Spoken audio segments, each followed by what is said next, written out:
Hello student, मैं आपका इस वीडियो में स्वागत करती हूँ। स्टूडेंट, 9th स्टैंडर्ड में जो 22 नंबर का काव्य है, वीरों का कैसा हो वसंत, उसके बारे में इस वीडियो में हम आज काव्य का बोध प्राप्त करेंगे और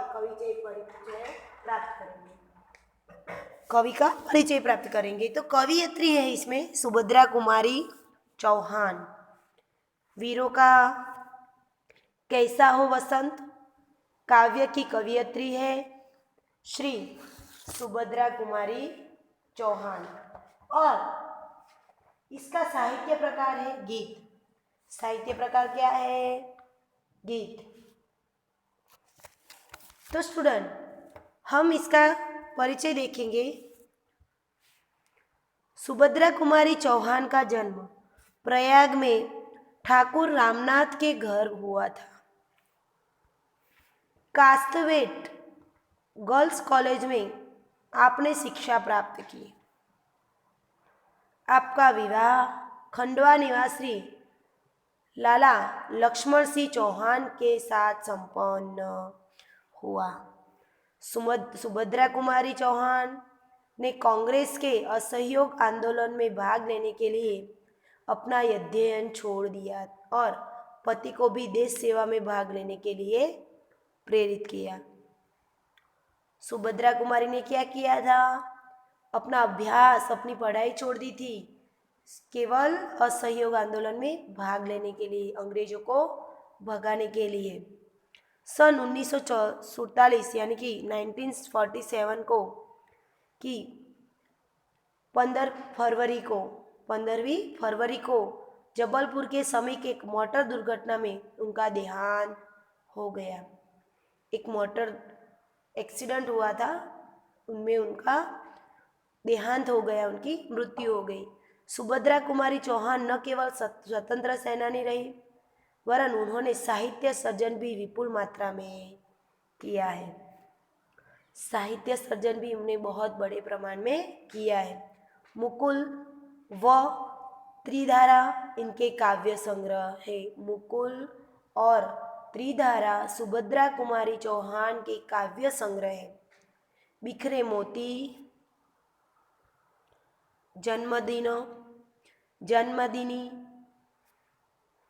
उन्मादिनी, सीधे सीधे चित्र कहानी संग्रह है।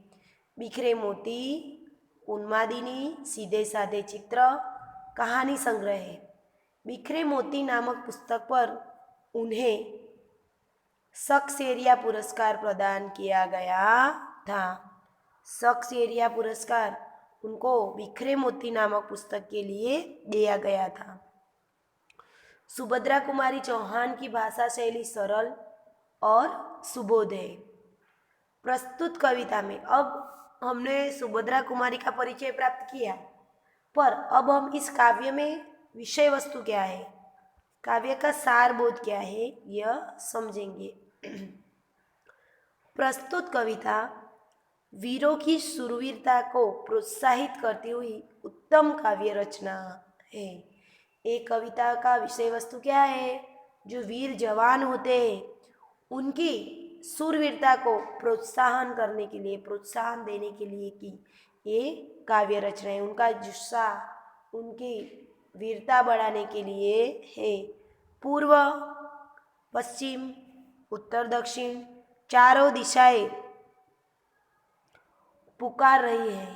पर्वत, हल्दी, घाटी से गढ़ भी तैनात हो गए हैं।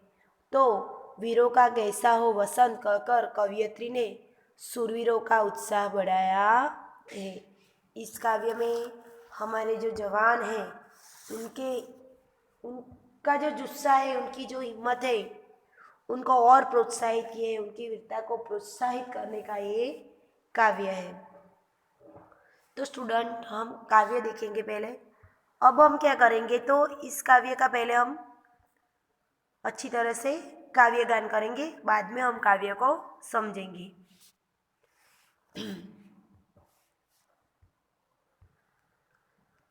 वीरों का कैसा हो वसंत, आ रही हिमालय से पुकार। वीरों का कैसा हो वसंत आ रही हिमालय, यहाँ हिमालय लेना है, टाइपिंग मिस्टेक है, हिमाचल आ गया है। हे उदधी गरजता बार बार, प्राची पश्चिम भूनभ अपार। सब पूछ रहे हैं दिग दिगंत, सब पूछ रहे हैं दिग दिगंत, वीरों का कैसा हो वसंत। फूली सरसों ने दिया रंग, मधु लेकर आ पहुंचा अनंग। बधु वसुधा पुलकित अंग अंग, हे वीर वेश में किंतु कंत, वीरों का कैसा हो वसंत। बर रही कोकिला इधर तान, मारू बाजे पर उधर गान। हे रंग और रण का विधान, हे रंग और रण का विधान, मिलने आए हैं आदि अनंत, वीरों का कैसा हो वसंत।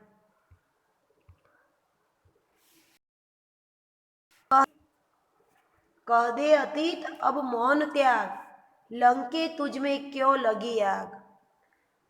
ए कुरुक्षेत्र अब जाग जाग, बतला अपने अनुभव अनंत, वीरों का कैसा हो वसंत।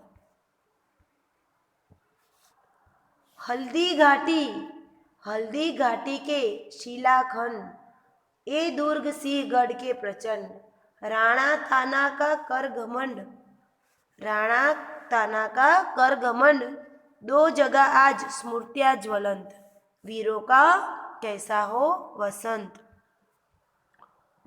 भूषण अथवा कवि चंद नहीं, भूषण अथवा कवि चंद नहीं, बिजली भर दे वह छंद नहीं, है कलम बधी स्वच्छंद नहीं, फिर हमें बतावे कौन हंत, वीरों का कैसा हो वसंत। तो स्टूडेंट आपने देखा, हमने काव्य का जो है एक एक शब्द देखा, काव्यगान किया। अब हम काव्य का सविस्तार बोध प्राप्त करेंगे। काव्य का सविस्तार प्राप्त करने के लिए आपको पहले काव्य का एक एक शब्द अच्छी तरह से समझना होगा।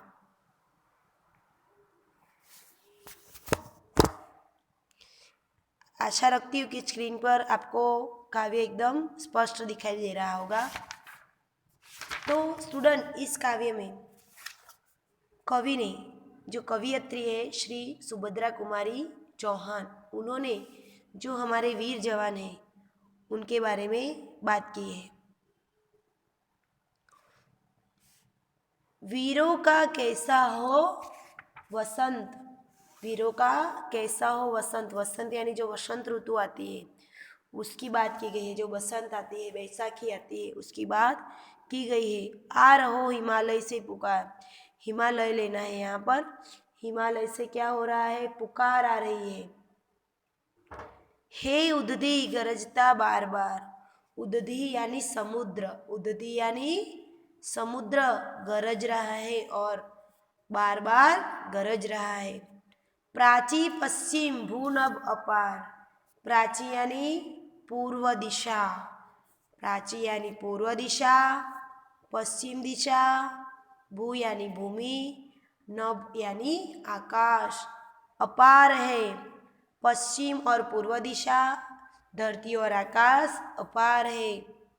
सब पूछ रहे हैं दिग दिगंत, सब दिग दिगंत, सब अनंत है, यानी कि इन सभी चीज़ों का कभी अंत नहीं होने वाला। कभी दिशाओं का अंत होने वाला है, कभी आकाश या धरती का अंत होने वाला है, इसलिए अनंत है, जिसका कोई अंत नहीं है, वो विस्तृत, जिसकी कोई सीमा नहीं है, वो ये पूछ रहे हैं कि वीरों का कैसा हो वसंत।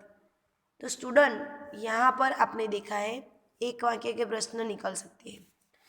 तो बार बार कौन गरजता है, बार बार समुद्र गरजता है, उदधी यानी समुद्र गरजता है। पृथ्वी के तत्व क्या पूछ रहे हैं, पृथ्वी के तत्व पूछ रहे हैं कि वीरों का वसंत कैसा होगा।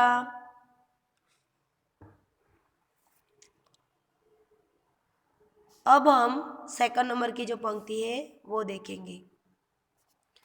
फूली सरसों क्या कर रहा है? फूली सरसों ने दिया रंग, मधु लेकर आ पहुंचा अनंग। बधु वसुधा पुलकित अंग अंग, हे वीर श्वेश में किंतु कंत, वीरों का कैसा हो वसंत। यहाँ क्या कहा गया है? फूली सरसों ने दिया रंग, जो सरसों होता है, जो सरसों का फूल होता है पीले कलर का, उसने रंग पकड़ लिया है। और मधु यानी भवरा, भवरा लेकर आकर पहुंचा अनंग, जो भवरा है वो आकर अनंग यहाँ पर पहुंच गया है। वधु वसुधा पुलकित अंग अंग, वधु वसुधा जो हमारी धरती है, वसुधा है, पृथ्वी है, वह उसका अंग अंग पुलकित प्रफुल्लित हो गया है इस वसंत में। हे वीर वेश में किंतु कंत, वीर वेश में, कंत यानी स्वामी, वीर वेश में कौन है? कंत यानी स्वामी यानी पति। वीरों का कैसा हो वसंत, वीरों का वसंत कैसा होगा ये पूछ रहे हैं। बधु वसुधा में क्या परिवर्तन आया है? बधु वसुधा है यानी कि जो पृथ्वी है उसका अंग अंग पुलकित यानी प्रसन्न हो गया है। मधु क्या लेकर आया है? मधु अनंग लेकर आया है। सरसों ने क्या दिया है? फूली सरसों ने रंग दिया है। अब हम उसके बाद की जो पंक्ति आती है थर्ड नंबर की वो देखेंगे। बर रही कोकिला इधर तान, बर रही कोकिला इधर तान, मारू बाजे पर उधर गान, हे रंग और रण का विधान, मिलने आए हैं आदि अनंत, वीरों का कैसा हो विश्व वसंत। अब यहाँ कहना चाहते हैं कि भर रही कोकिला इधर तान, कोकिला यानी कोयल, कोकिला यानी कोयल, कोयल जहाँ पर तान मधुरता से गा रही हो। मारू, मारू यानी एक वाद्य यंत्र, मारू यानी एक वाद्य यंत्र जो संगीत में बजता है वो यंत्र, वाजिंत्र। कोकिला सुंदर यानी कोयल सुंदर गाना गा रही है, और जो मारू यानी कि जो वाद्य यंत्र है वह भी गान कर रहा है। हे रंग और रण का विधान, रंग और रण दोनों का विधान यहाँ पर है। रंग यानी कि जो खुशनुमा वातावरण है प्रकृति का वह, और रण यानी रणभूमि, दोनों का विधान यहाँ पर है। मिलने आए हैं आदि अनंत, मिलने आए हैं आदि अनंत यानी कि खुद ईश्वर यहाँ पर मिलने आए हैं। जो आदि और अनंत है, जो सबसे ऊपर है, वह यहाँ मिलने आए हैं। वीरों का कैसा हो वसंत। तो कोयल क्या कर रही है? कोयल तान लगाकर गा रही है। किसका गान बज रहा है? मारू वाजिंत्र का गान बज रहा है। अब हम इसके बाद की पंक्ति देखेंगे स्टूडेंट।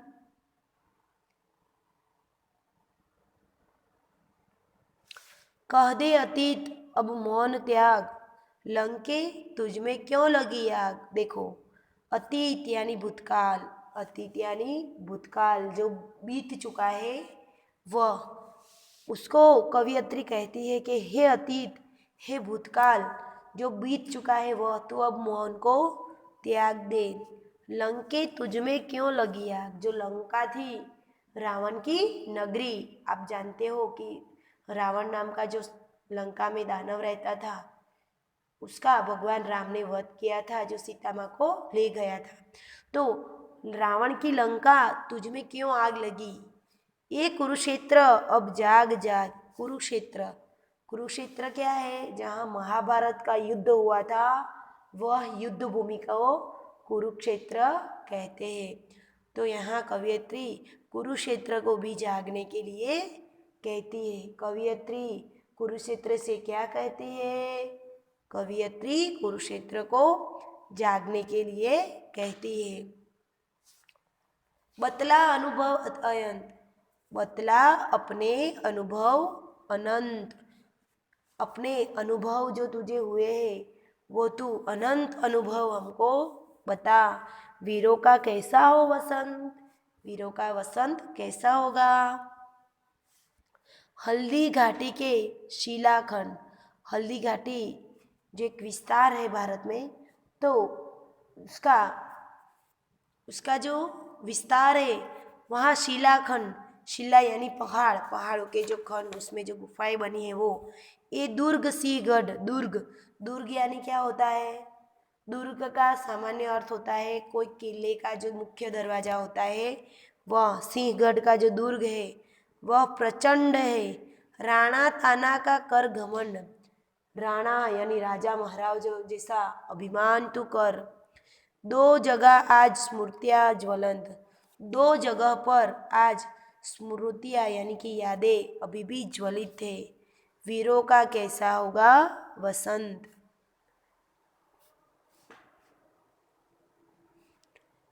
भूषण अथवा कवि चंद नहीं, बिजली भर दे वह छंद नहीं, है कलम बंधी स्वच्छंद नहीं, फिर हमें बतावे कौन हंत, वीरों का कैसा हो वसंत। यहाँ क्या कहना चाहते हैं कि भूषण यानी कि कोई यहाँ पर ऐसा इंसान नहीं, और बिजली जो छंद भर दे ऐसी बिजली भी नहीं, कलम हमारी स्वच्छंद नहीं है। कलम हमारी है पर कैसी कलम है? बंधी हुई, बहुत ही मर्यादा वाली, संस्कार से भरी बंधी हुई है। फिर हमें कौन बताएगा वीरों का कैसा हो वसंत? स्टूडेंट, यहाँ मैंने आपको एक एक वाक्य के प्रश्न के उत्तर समझाए हैं। तो यहाँ एक और प्रश्न निकलता है, कवियत्री की कलम की क्या विशेषता है? तो कवियत्री की कलम स्वच्छंद नहीं है, वह बंधी हुई है। फिर दो तीन वाक्य में भी प्रश्न पूछा जा सकता है, वीरों का कैसा है वसंत, ऐसा कौन कौन पूछ रहा है? तो अब इसमें दिए गए जो सारी प्रकृति तत्व है, कौन से प्रकृति तत्व? सारे, दरिया यानी समुद्र, फिर दोनों दिशाएं, फूलों, भंवरा, सब आप लिख सकते हो।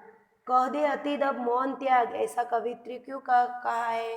क्योंकि मौन त्यागने के लिए कवियत्री इसलिए कह रही है कि जो भूतकाल में हो चुका है उसकी शौर्य गाथा गाकर तू वीरों का जो वीरता है, शौर्य है, उसको ज़्यादा प्रज्वलित कर, उसको ज़्यादा प्रेरित कर, इसलिए वह कह रही है।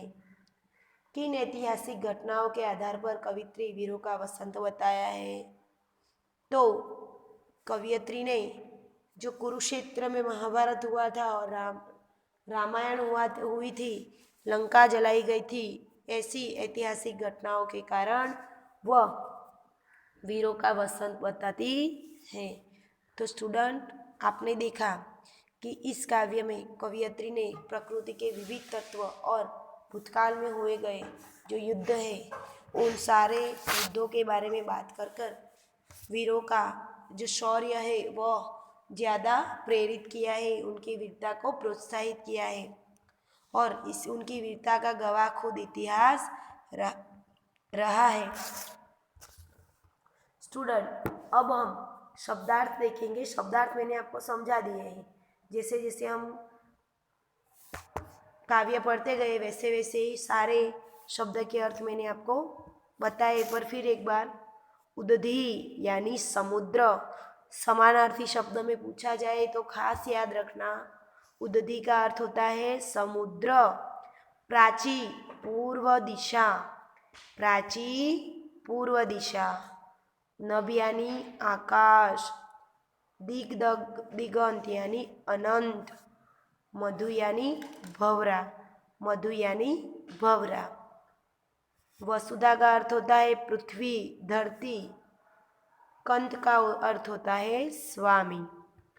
मारू, मारू का अर्थ क्या होता है? एक वाद्य यंत्र। और अतीत का अर्थ होता है भूतकाल। और घमंड, घमंड का अर्थ होता है अभिमान, अहंकार। एक एक वाक्य के प्रश्न जो पूछे गए हैं वो सारे मैंने आपको काव्य के अर्थबोध में ही समझा लिए। तो स्टूडेंट, कैसा लगा आपको ये काव्य? बहुत ही अच्छा है। और आपको भी वीरता का जो गुण है, जो मूल्य है, अपने जीवन में अर्जित करना चाहिए। और कवयित्री की ने इस काव्य को बहुत ही अच्छी भाषा में, सरल भाषा में हमारे हृदय को स्पर्श करने वाला अर्जित किया है। तो स्टूडेंट, इसकी पीडीएफ में अब आपको भेजूंगी। फिर से एक बार काव्य का गान कीजिएगा और इसकी वर्कशीट के जो प्रश्न के उत्तर है वो अच्छे अक्षर में आपको अपनी नोटबुक में लिखने हैं और याद से मुखपाठ करना है और उसके फ़ोटो मुझे सेंड करने हैं होमवर्क के। अस्तु।